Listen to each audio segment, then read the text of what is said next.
I am calling to order the Committee of the Whole meeting for the City of Gahanna. Today is Monday, September 12th, 2022.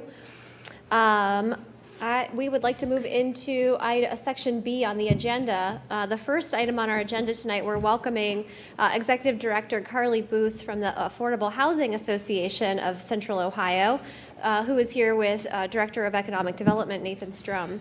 I will turn it over to you. Thank you. Bowers. And good evening, everyone. As Vice President Bowers noted, I'm here with Carly Boos, Executive Director for Affordable Housing Alliance of Central Ohio. Carly and I have actually had a couple conversations going back and forth here, months now at this point. Oftentimes, affordable housing and economic development are these weird stepchildren of development where you can't really have one without the other many times, because oftentimes we focus on workforce development programming and opportunities in that space, but you need the housing, and especially around the affordable housing, to make it kind of all make sense. And so Carly and I have been going back and forth about how do we make not only Gahanna more affordable, but what's going on in the region opportunity-wise, and she's provided some really great insights at other engagements and other forums. And so I wanted to bring her back out here tonight. She's been before this council before. I thought it would be helpful to bring her back again. So thank you for joining us this evening at our economic development affordable housing to make it kind of all make sense. And so Carly and I have been going back. That's what I sound on YouTube? Wow. Let's don't do that. So with that, I'm going to turn it over to Executive Director Boos for her presentation this evening. Thank you, Director, and thank you, Vice Chair. I do have a little presentation. Hopefully the clicker is going to work to go through. I know that I've spoken with you before, and I intend... Thank you. I was just saying that I tend to be quite informal in how I present on some of these things, so feel free to stop and interrupt and ask questions. And certainly if there's something that I don't have the data on me tonight, I do love doing research, and I'm happy to take questions back and make sure that I get you a comprehensive answer. Stepchild, not exactly the way that I describe it, but flip sides of a coin, absolutely. Affordable housing, housing in general, and economic development, very closely correlated, interdependent with each other. If you have economic development without housing, you end up with a housing crisis. If you have housing without economic development, you end up with a Rust Belt sort of approach. So you always want to make sure that you're growing both of those opportunities simultaneously. I do start with some preliminary information. I think that it helps kind of anchor the conversation. One of the things is the definition of affordable housing, and I think the unsatisfying answer is there's no real concrete universal definition. The most widely used one is that housing is affordable if it costs no more than 30% of your income. Your 30% of income is going to look different from mine. It's going to look different from the people that I work with. It's going to look different from the people that my kid goes to school with. It's a very personalized sort of definition, and that flexibility is important to make sure that we have a whole range of programs that fit everybody wherever they are. One example that I pulled for this evening is a middle school teacher in Ohio. Middle school teacher is going to earn about $67,000 a year.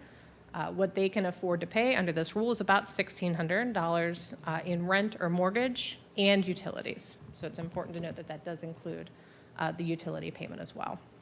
If you do translate that into what a mortgage would be at kind of the prime interest rate at standard terms, but without any down payment, to kind of offset that lack of utilities in the formula, that's a home that would sell for about $188,000. I have those asterisks there to remind me to note that I looked on Zillow this morning. There are exactly 0 homes in Gahanna at or below that price range as of today. So it's not a perfect calculation, but in essence, we are closed to middle school teachers this evening. That's true across a lot of different job categories. So one of the metrics that we track, and I believe I've shared this with you before, but this again is current as of this morning. Today, our average home sale price is about $340,000, $345,000. That's for the region as a whole. Again, if you apply all of those same factors, the same terms, the same assumed interest rate, the same assumed taxes and insurance, what that's going to result in is a monthly payment of principal, insurance, interest, and tax of about $3,000. So double what that middle school teacher is able to afford for just our average home in Central Ohio. If you don't look at middle school teachers, but instead you look at minimum wage workers, you'll note that a minimum wage earner would have to work 6 full-time jobs to afford our average home. That's about 4 days that don't exist. It's 24 hours a day, 7 days a week, and then you create 4 new days, and you work all day, every day for those. So it's becoming a growing gap that we're following. I wanted to pull some specific data on Gahanna, and not the people who live in Gahanna specifically, but the people who work in Gahanna. What kind of jobs are present in our community?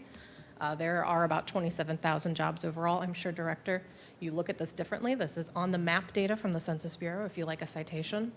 About 18% of jobs pay at or below the minimum wage if they were 40 hours a week. My assumption is that those are going to be primarily part-time jobs where you're not able to accumulate that full minimum wage.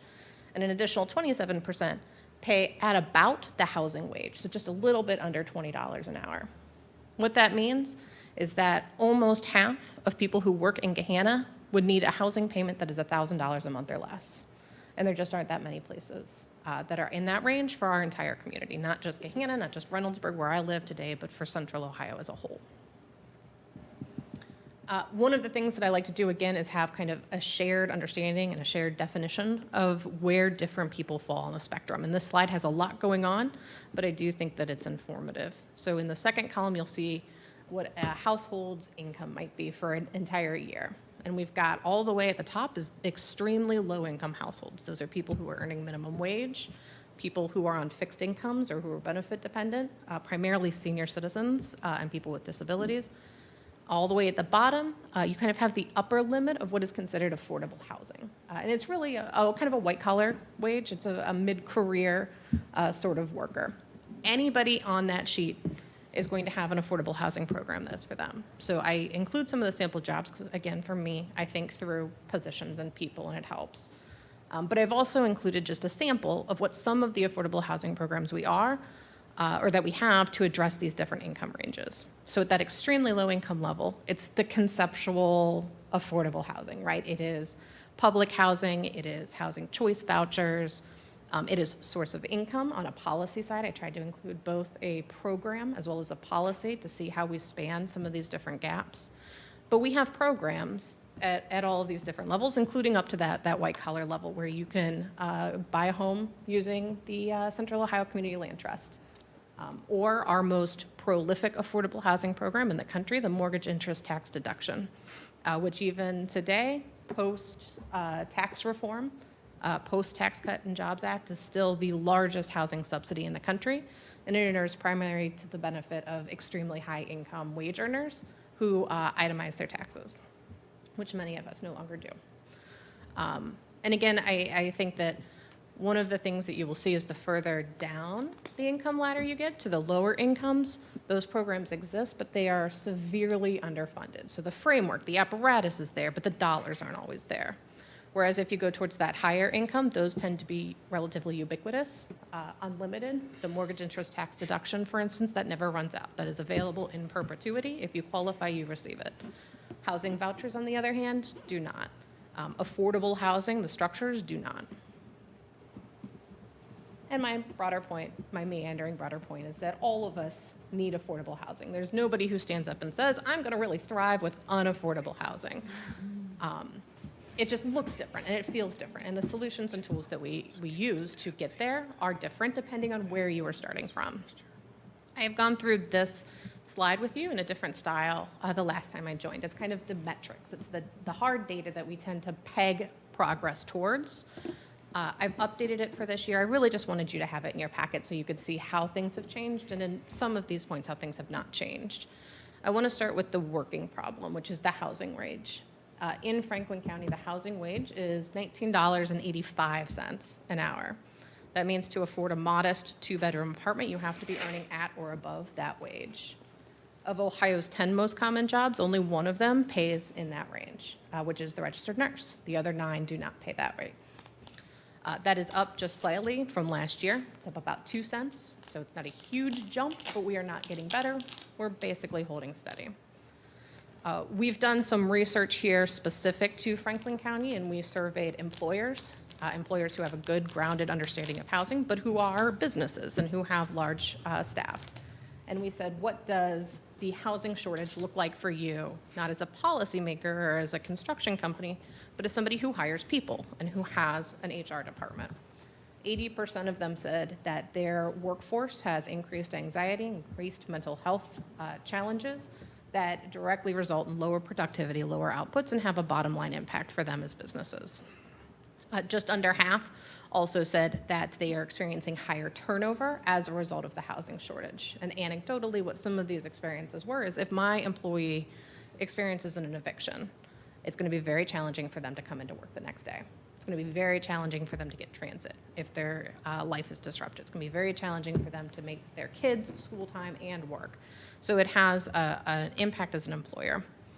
On the plus side, we know that affordable housing has a really beneficial impact on the community as a whole. For every 100 homes that are built, we can get about $8 million in local income generated and 122 jobs created. Many of those jobs are permanent. They exist after construction and live on forever. Similar dynamics happening at the education level. One of the sadder statistics that we see every day is that 76% of educators say that housing is a problem in their classroom. The students they serve are struggling with housing. That has a consequence, not just for the kids who are living in that, who don't have a place to do homework, who don't have a place to get a safe night of sleep and wake up ready for school. But as teacher resources are diverted towards helping kids who are falling behind, it means that the rest of the classroom is going to suffer as well. So this is something that impacts our schools nationally, not specific to Central Ohio, but globally. About 1 in 3 kids live in a household that is cost burdened. So it is a significant share of our youth who is impacted by this. And many, many of those children are doing so unassisted. There's no housing support, there's no voucher, there's no home. They are just white knuckling it. This is fresh data. I have mentioned this in passing at other presentations, but I want to underscore that this I just pulled this morning. It is 2020 data from the American Community Survey study. What it shows is how many units, how many homes we have for rent in our community and how that has changed over time compared to 2017. So in the last 3 years, have we gained or have we lost?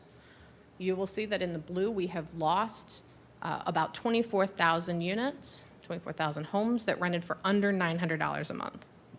Simultaneously, we have gained well more than that who rent for higher rates. Doesn't mean that those houses were torn down or they fell down. It just means that they increased their rent. And to the extent that we are building new housing, it's primarily in that luxury space. We are inflating at the higher ends while we are losing at the lower ends.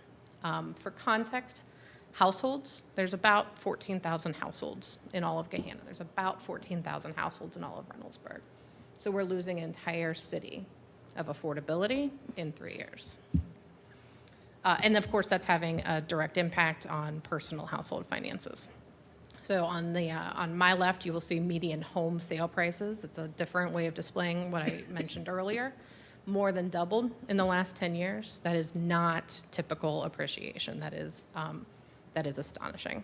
And rental, even worse. So I want to call out on the rental chart that you'll see the last 2 boxes are shaded in dark black. They're kind of hidden. I've done that on purpose. Up until the black boxes, it's ACS data. It's fantastic data. It's very solid. The Census Bureau does a great job. I love that data. I trust it. We don't have data for the last 2 years yet. There's a lag to it. So for the last 2, it comes from a different source. I just want you to know it's not an apples-to-apples statistic. But if the proprietary data that we are looking at for 2021 and 2022 is accurate, what we will have seen is about a 15% leap in rental costs in 21, followed by an 18% leap in 2022. That 30% over 2 years is literally unheard of. Talking about the tools that we have to solve this, to respond to it, it really, in my mind, kind of translates to 4 types of tools. Each of these have a lot of different products and programs and loans and things hidden inside of them, but it's 4 general categories. The first is what I consider to be value engineering, and that's where you take the apartment building that you would love to see, and I think all of us do this in our daily life, right? Like, here's the car I really want. It's got heated cushions, it's got the surround sound. Oh, my budget doesn't do that? All right. In housing land, that means you cut out marble countertops, you cut out swimming pools, you cut out all the bells and whistles. And that gets you a little bit more affordability naturally. To really maximize this tool, you do things that add more units to the same space. It's pejoratively called density, but really what you're trying to do is just maximize the resources that you have. So maybe if you have a single lot that had previously been a McMansion, it's now a duplex, and you can serve twice as many people, and you can spread those costs among 2 different households to lower that price. So zoning reform is one of the critical tools needed for people to really be able, and builders in particular, to be able to maximize the value engineering. Nationally, we know that 70% of all lots that are zoned for residential use, so things that could potentially be used for housing, the vast majority of them are prohibiting rental housing. Doesn't matter what it looks like, doesn't matter who lives in it, no rental housing, never, ever, ever. Beyond simply making rental housing or making affordable housing illegal, zoning tends to work against affordability objectives in 2 additional ways. The first is that it can add design requirements that are representative of the time that the zoning code was enacted, as opposed to the day that we are living in. So if you look at zoning codes, there's kind of been big waves in history. You have zoning codes that look like the 1950s. And what they're really promoting is suburbanization, and they're promoting segregation because those are the policy objectives of the 50s. You have zoning codes that were written in the 70s that really were auto-centric. It was a very car-dependent era. And then you have some zoning codes from the early 90s, which are my favorite, the McMansion era, where you have absolutely giant lots with massive housing on them. All 3 of those models have value, and there are communities where it fits for them, and there's nothing wrong with having those, as long as that's what your community is looking for. Increasingly, however, consumer demands are moving towards a more Victorian style of neighborhood development, where you're looking for more walkability, you're looking for more integration and mixed use. Younger generations like to have the corner deli that they can go to and the dog park that they can go to without having to get in their car. So by prohibiting what consumers are looking for and by forcing more costly design types is one way that zoning codes impact affordability. The other way is that when you have a zoning code that doesn't match what people want, when people try to get what they want, they have to ask for variances and exceptions to the rule. And again, that's fine procedure, as long as it is transparent and predictable. If it is not transparent and predictable, it adds uncertainty to the development process, which translates to money. And in particular, you have to hire attorneys, you have to hire accountants, you have to hire specialists and surveyors and different service providers, all of which ultimately gets transferred to the end user and pushes affordability further and further out of reach. I, of course, am speaking in generalities. This isn't any singular community. This is just the general landscape that a lot of researchers are assessing. So we've talked about value engineering. I'm going to skip through some of these relatively quickly now. The next tier of affordable housing tool that we have is low-cost debt. So whether you are building a big apartment building or you're building a tiny accessory dwelling unit, chances are you're going to need to get a mortgage to be able to pay for the construction. And again, very intuitive for our family budget. If you pay 16% interest rate, that's going to be a lot less affordable than if you pay a 2% interest rate. So low-cost debt is a cost savings in the financing that you're able to pass on to that end user, which is usually going to be a homeowner or a renter. These tools are cascading. They act like a waterfall. To get real deep affordability, you can't just pick the one you like. You have to pick all of them. It is an all of the above sort of menu option. So assuming that these are working in tandem, the next one that you would add to your toolkit are construction grants, ways to make the building less expensive to build. We have a really fantastic example of this here in Central Ohio. It's the Franklin County Magnet Fund. It's supported by conveyance fees from Franklin County Economic Development. And what it does is it builds affordable housing and it vets those resources into buildings that are on high density transit corridors to really support CODA and transit work. When you take those 3 tools together, you can achieve an affordability range that's generally in the 60% AMI space, which, again, this isn't scientific, but for me, I kind of view that as a blue-collar rate. AMI is area median income. No, I'm sorry, I didn't hear that. Area median income. Oh, thank you. And I will certainly send these slides out if you would like. I have all of those definitions in that slide that was at the top. And then the final kind of tier of affordable housing tool is operating grants. If you have especially fixed income renters or fixed income homeowners, I think homeowners are a great example to talk about operating grants through. If you receive just supplemental security income or just retirement, There are times where your income is not enough to pay for even a free house. Even if you spent your whole life working, you paid off your mortgage, now all you have are taxes, insurance. Unfortunately, sometimes your your retirement income is not sufficient to cover that. So one of the tools we have for that particular case is the homestead exemption to property taxes to make it a little bit easier to stay in your home if you're an owner occupant. That same dynamic of not having enough income coming in to pay for operating expenses, like maintenance, like taxes, if you're in an apartment building, like a front desk or a security system, that can be offset in a number of ways. Homestead exemption is one. In renters, a common one is housing vouchers, the housing choice program. I'm going to go very quickly through a deep dive on the construction aspect in particular, because I know there's been a lot of questions about the low-income housing tax credit program, which is phenomenal. It's the most prolific affordable housing tool that we have, also one of the most prolific economic development tools. In a lot of communities, you will see that revitalization and resurgence is initiated by an investment from the low-income housing tax credit program, which stabilizes the market and allows businesses to come in and flourish. It's a bricks and sticks program. That means it's just paying for the construction. There's no tenant subsidy. There's no sort of policy aspect to it. And the mechanism through which it works is ungodly complicated because it's the IRS. But essentially what it is a dollar for dollar offset to federal income tax. It helps me to think about it, to think about how the charitable income tax credit works, or the charitable income deduction works. You have to pay those taxes. It's your personal tax liability.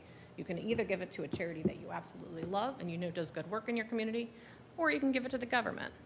A lot of people are going to choose a charity. In this case, a lot of people choose to invest it in affordable housing. There are technically two LIHTC programs. For the next few slides, I'm going to separate them out, blue and gray, because they have important differences. Same underlying framework, but they're unique. There is a non-competitive program. Those monies are available to anybody who wants to come and take it. If Gahanna says, I really want an apartment building at the corner of blank and blank, and I need someone to help me pay for it, the non-competitive program is for you. You don't have to fight anybody, those dollars are just there. The downside to that is it's called a shallow subsidy. If you have a $10 million building that you want to build, they can only give you about $3 million. You have to go out and find your other $7 million somewhere, but it is unlimited. The flip side is the competitive program, which is the exact opposite. They can give you about 70% of your cost, so they can give you $7 million. You only have to go and find another $3 million. But everybody and their mother is trying to get that pot of money. Highly, highly, highly competitive, incredibly under-resourced. The non-competitive program tends to be slightly bigger projects that are slightly less affordable. The competitive program, slightly smaller projects, slightly more affordable. Small nuances. The non-competitive program, the biggest challenge with this, I don't think it's any surprise, is you've got to find that other $7 million somewhere. Those resources are similarly very, very limited. If there are, there are some communities that are better able to get those. There are some communities that have programs already set up that let them draw down from them essentially at will. There are others that don't. They don't have the underlying infrastructure to be able to do that. For the competitive program, the biggest challenge there is that there's rules that say who gets those resources and who don't.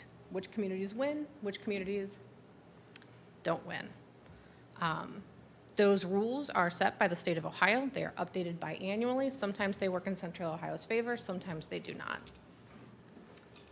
Quick deep dive. Those rules are governed by a document called the Qualified Allocation Plan, and it covers all kinds of things. As a state entity, though, they have to balance different needs. So they can't put all of their resources into the suburbs, or else the cities are going to yell. They can't put all of their resources into urban areas, or rural areas are going to complain. So they have to create balance among geographies. Similarly, they create balance among different populations that have housing needs. Seniors, people escaping homelessness, especially homeless youth, families. All of these different balanced interests are reflected in that scoring system. There's different tools that the state uses to achieve their policy objectives. The biggest one that you're going to hear about is points. This is a points game. Everybody's shooting to get a 100%. Lots of people do get a 100%. In that case, tiebreakers kick in. So it's a very intricate maze of rules and incentives. You will see, though, from this list up here, that the state is trying to accomplish a lot of different policy objectives with their point system.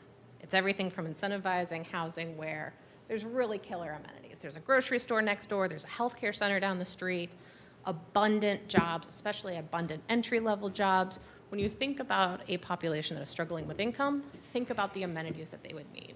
That's what the state tries to drive their development towards. There's goods and there's less goods with that. For instance, having access to a high-powered transit system is objectively great.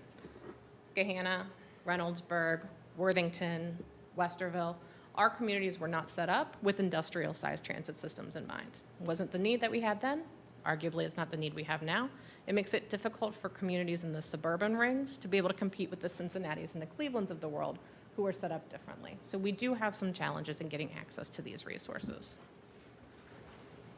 Going back to those two programs, and I believe this is the last slide on that, there are a lot of opportunities for communities that want to expand the diversity of their housing stock, especially to create mixed income housing, to be able to play in this world.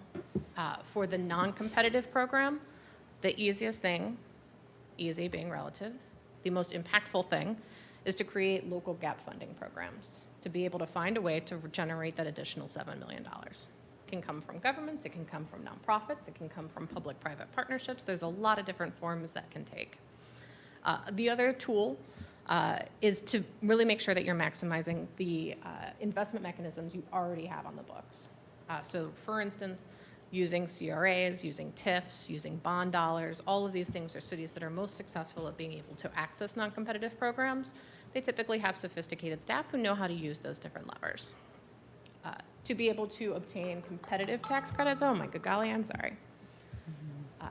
Competitive tax credits, one of the best things that local governments who want to access these resources can do is just be ready to say yes.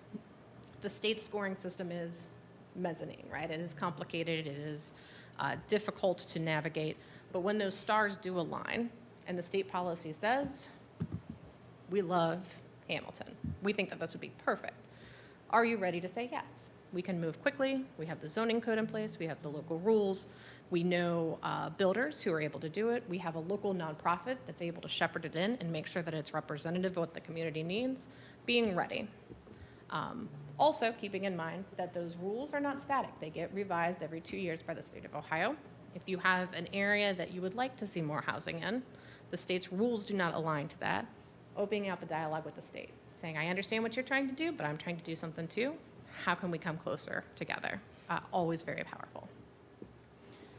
I do think that one of the things that we are going to expect to see in a macro sense from the qualified allocation plan and this rule book in the coming years is an acknowledgement that Central Ohio is objectively different. Not better, not worse, but different from our peer cities. We are growing at a faster clip. Our economic development and our job growth looks different. Making sure that there's that recognition in the QAP is something that I think we can do together because it benefits all of our communities. And there's precedent in the QAP for doing that before. Oh, I apologize that that text is so light. One of the notes that I kind of wanted to begin to conclude on is that Franklin County in particular has done amazing things with regard to its affordable housing need. There is always a lot of talk about the doom and the gloom and how terrible it is. And those data sets that I shared earlier are heavy, and I understand that. But we started out with 54,000 households that were severely cost burdened. They were making decisions at the end of the month about how their family was going to survive. Were they going to sacrifice food? Were they going to sacrifice medicine? That was 54,000 of our neighbors. And that was 2017. In 4 years, we were able to bring that number down to about 49,000. Didn't solve it. Still a lot of people with a lot of need.